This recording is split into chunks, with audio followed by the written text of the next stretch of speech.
থাকতে পারবে না। তারপরে বলছে তাদের নেতা আসলে নাকি বাংলাদেশ কাঁপে উঠবে। তারপরে শুনলাম প্রতীক বরাদ্দ হলে জামাত শিবির মাঠে থাকতে পারবে না। আমাদের জনশক্তিরা বারবার আমাদেরকে এই কথা বলবার চেষ্টা করেছিলেন। আমরা তাদেরকে বলছি যে আপনারা হতাশ হবেন না, মাঠে কে থাকে সেটা দেখা যাবে ইনশাল্লাহ। আমরা দেখেছি সবগুলাই ফেল হয়েছে, হয়নি? সবগুলাই ফেল হয়েছে।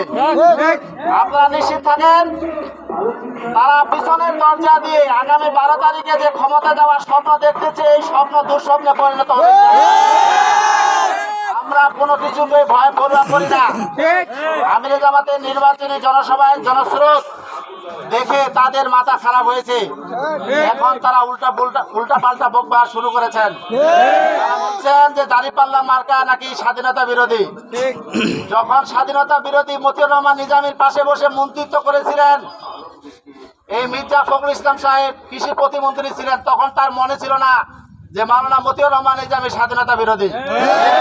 জামাতের ভোটে যখন তিনি এমপি হয়েছিলেন সদর 1 আসনে, তখন তার মনে ছিল না যে জামাতের ভোট নেওয়া যাবে না, জামাত তো স্বাধীনতা বিরোধী।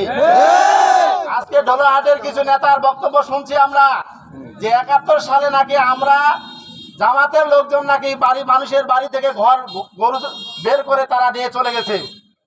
আমরা বলতে চাই এরকম কোন প্রমাণ তারা আপনারা দেখাতে পারবেন না। আমরা দেখেছি 24 পরবর্তী মানুষের গুদাম থেকে সারের বস্তা কারা নিয়ে গেছেন,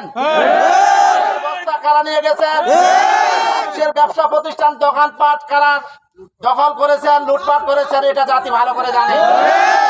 ইউনিয়ন পরিষদের chair table computer fan motor থেকে শুরু করে হেন কোনো জিনিস ছিল না যেগুলো আপনারা চুরি করেননি। ঢোলাহাটবাসীকে আমি অনুরোধ করব এগুলো বিবেচনায় নেবেন। আগামীতে ভোট দেওয়ার সময় 1 বার নয়, 2 বার নয়, 5 বার 10 বার চিন্তা করবেন কাদেরকে ভোট দিবেন। দুর্নীতিবাজ চাঁদাবাজদেরকে কি আমরা ভোট দিতে পারি না?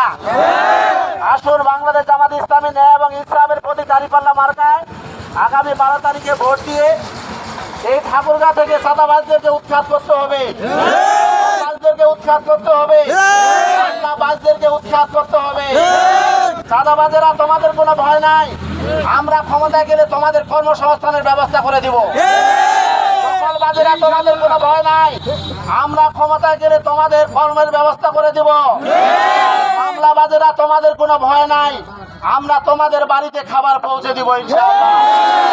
আমরা তোমাদের ভাই, তোমরা আমাদেরকে শত্রু মনে করো, কিন্তু আমরা তোমাদেরকে শত্রু মনে করি না।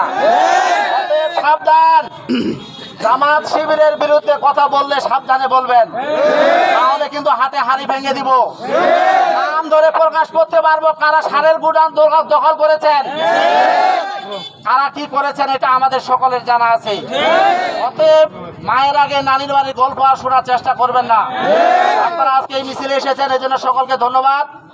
আগামীকাল থেকে আপনারা প্রতিটা ভোট কেন্দ্রে, প্রতিটা পাড়ায়, প্রতিটা মহল্লায়, প্রতিটা ওয়ার্ডে আমাদের লিফলেট বের হয়ে গেছে, এগুলো নিয়ে আমরা মা বোনদের কাছে, ভাইদের কাছে, দাদাদের কাছে, কাকাদের কাছে যাবেন, ভোট চাবেন। আমরা রাজপথের পাশাপাশি মানুষের মন জয় করে যাতে করে 12 তারিখে আমরা বিজয় অর্জন করতে পারি, এই আশাবাদ ব্যক্ত করে সকলের সুস্বাস্থ্য কামনা করছি। সকলে এসেছেন এর জন্য ধন্যবাদ কামনা করছি। যে আমরা যতটুকু আছেন আমরা একটু ভিতরে চলে আসবো, সবাই চলে আসবো। সকলকে ধন্যবাদ। আসসালামু আলাইকুম, আদাব।